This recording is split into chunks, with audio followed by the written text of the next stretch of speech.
Welcome to This Explainer. Today, we're exploring a seriously fascinating concept straight out of Jim Kwik's book, Limitless.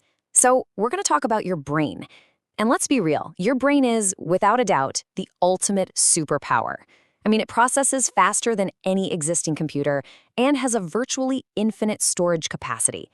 But right now, that superpower is under siege. We live in this age of absolutely incredible technological advancement, but the thing is, technology is a double-edged sword. Think of it kind of like fire, right? Fire can cook your food and keep you warm, but it can just as easily burn your house to the ground. It's all in how we use it. If we don't consciously control our relationship with our tech, we are really risking losing our cognitive potential.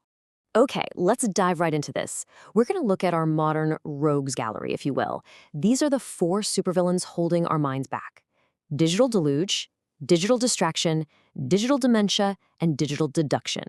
Let's unmask them, one by one. All right, villain number one, Digital Deluge.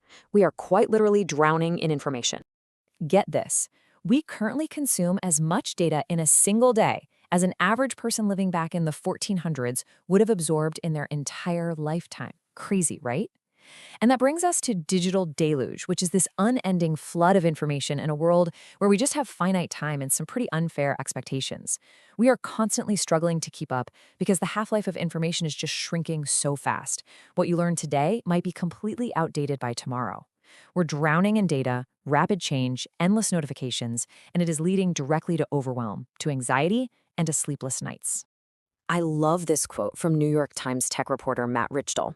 He says, "Some technology is Twinkies and some technology is Brussels sprouts." It hits the nail on the head. Just like we can overconsume junk food and wreck our physical health, overconsuming junk technology has some severe ill effects on our minds. Think about it. We wouldn't eat Twinkies for breakfast, lunch, and dinner, yet we totally gorge on these empty digital calories all day long without even batting an eye. So what's the actual scientific cost of this deluge? Well, a University of California, San Francisco study gave rats a brand new experience and then measured their brainwaves. And the researchers found something wild. If the rats were denied downtime, like if there was no white space to just rest, their brains literally could not transfer those new experiences into long-term memory. It just didn't happen. Without downtime, learning stops. If we're constantly filling every single spare second with a podcast, a tweet, or a short video, we are straight up denying our own brains the downtime they actually require to encode memories. Moving on to villain number two, Digital Distraction, or as I like to call it, the dopamine dilemma. You know how every single text or breaking news alert gives us that tiny little hit of dopamine? Well, ask yourself this and be really honest. Are you actually enjoying your downtime? When you're waiting in line at the grocery store or you're just sitting on the bus, are you truly relaxing? Or are you instinctively pulling out your phone? Because when we do that, we are quite literally training our distraction muscles. We're conditioning our brains to acquire constant, shiny stimulus. Check this out. There was a really fascinating study out of the University of British Columbia where they asked hundreds of people to go out to dinner. Half of them kept their phones accessible, like right there on the table. The other half had to put them entirely away. The results were pretty striking. The diners with the visible phones felt way more distracted and reported a significantly lower enjoyment of their meal. Literally just the mere presence of the device sidetracked their attention and robbed them of real, genuine human connection. And there's a real physical cost to this constant distraction, too. Neuroscientist Daniel J. Levitin points out that asking the brain to rapidly shift attention, which is what we mistakenly call multitasking, actually causes the brain to burn through oxygenated glucose. And here's the kicker. That is the exact same fuel your brain needs to stay on task. By rapidly shifting our focus from an email to a text back to a conversation, we are literally depleting the nutrients in our brain. No wonder it leaves us feeling completely exhausted, foggy, and disoriented. All right, up next is villain number three, Digital Dementia. This is all about how we're outsourcing our memory. Quick question for you. When was the last time you actually had to memorize someone's phone number? If you're of a certain age, you probably used to know dozens of numbers by heart. Today, we've outsourced that entirely to our contacts app. Neuroscientist Manfred Spitzer actually coined the term digital dementia to describe this exact phenomenon. It's the deterioration of our short-term memory pathways resulting from the overuse of digital technology. Look, memory is a muscle, and we've basically allowed ours to atrophy. We use GPS to get everywhere, so our spatial memory fails to map new roads. We rely on our smart devices to remember everything, so our own internal hard drives are basically gathering dust. Outsourcing your brain to a smart device is a lot like riding an electric bicycle. Sure, it's really fun, and yeah, it gets you there easily, but it absolutely does not get you in shape.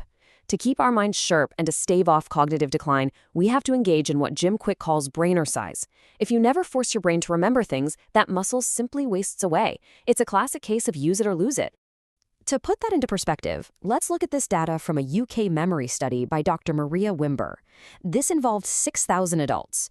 She found that more than a third of people turned to the internet first to retrieve information, without even trying to come up with the answer themselves. Why does this actually matter? Well, because forcing yourself to recall information is what strengthens a permanent memory.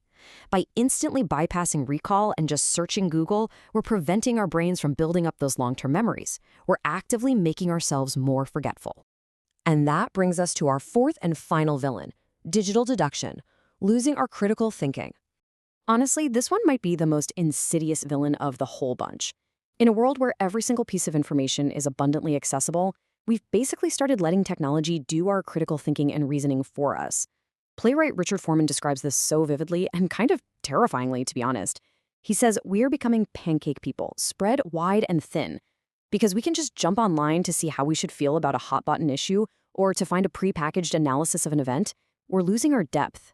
Our critical thinking muscles are atrophying because we're just collating the opinions of others instead of forming our own. There's a UCLA study by Patricia Marks Greenfield that demonstrates this perfectly. She tested college students in a lecture hall. Half were allowed to keep their laptops open to explore the lecture topics online as the class went on. The other half had to keep their laptops closed. Well, in a surprise quiz afterward, the students with the closed laptops recalled significantly more material because their minds were actually fully engaged in the lecture. Rather than just looking up what the internet already thought, they were so much more capable of reasoning and retaining the information for themselves. So what does this all mean? The crucial point is this. If technology forms our deductions, we completely cede our problem-solving ability. Think about it for a second. If a random person walked up to you on the street and said, "Hey, don't think about this, here's your opinion," you would immediately reject them, right? No way. Yet we invite our digital devices to do exactly that every single day. We surrender our ability to draw our own conclusions, and that turns us from independent thinkers into mere extensions of our devices. Okay, as we wrap up this explainer, let's do a quick roll call of our rogues gallery. We've got Digital Deluge, just completely overwhelming us with data. Digital Distraction, constantly hijacking our focus. Digital Dementia, actively destroying our memory muscles. And finally, Digital Deduction, stripping away our critical thinking. But remember, technology itself isn't the bad guy here. It's an absolutely incredible tool that connects us and empowers us. But we have to consciously choose how we engage with it.